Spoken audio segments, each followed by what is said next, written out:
বন্ধুরা, Michael Jordan নামে একজন বাস্কেটবল প্লেয়ার ছিল। তাকে একদিন তার বাবা ডেকে বলল, বাবু এদিকে আয়, তোর সাথে কথা আছে। একটা গেঞ্জি দিয়ে তাকে বলল, এই গেঞ্জিটার কত দাম হতে পারে? তার ছেলে বলল, বাবা $1।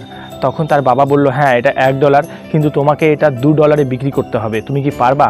তখন মাইকেল জর্ডান চিন্তা করলো যে $2 কীভাবে এটা সম্ভব।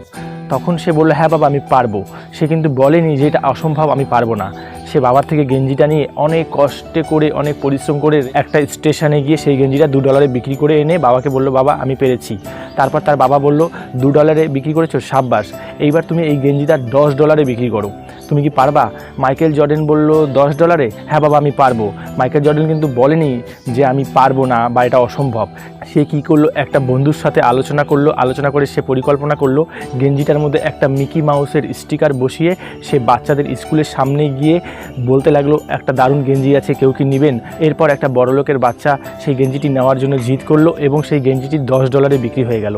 তারপর তার বাবাকে মাইকেল জর্ডান গিয়ে বলল, বাবা আমি $10 গেঞ্জিটা বিক্রি করেছি। তার বাবা বলল, সাব্বাস, তুমি জীবনে অনেক দূরে এগিয়ে যাবা এবং তুমি সব কিছুই পারো করতে, তাই নিজেকে কখনোই সন্দেহ করো না, নিজেকে কখনোই নিচু নজরে দেখো না, এবং তুমি চাইলে সমস্ত কিছু জয় করতে পারো। এই ভিডিওটার মাধ্যমে আমরা কি শিখতে পারলাম? নিজেকে কখনো নিচু নজরে দেখবেন না এবং কোনো কিছুকেই অসম্ভব বলে অ্যাকসেপ্ট করবেন না। সব সময় ভাববেন এটা কিভাবে আমি সম্ভব করে দেখাতে পারি, তাহলে দেখবেন রাস্তা ঠিক বের হয়ে আসবে।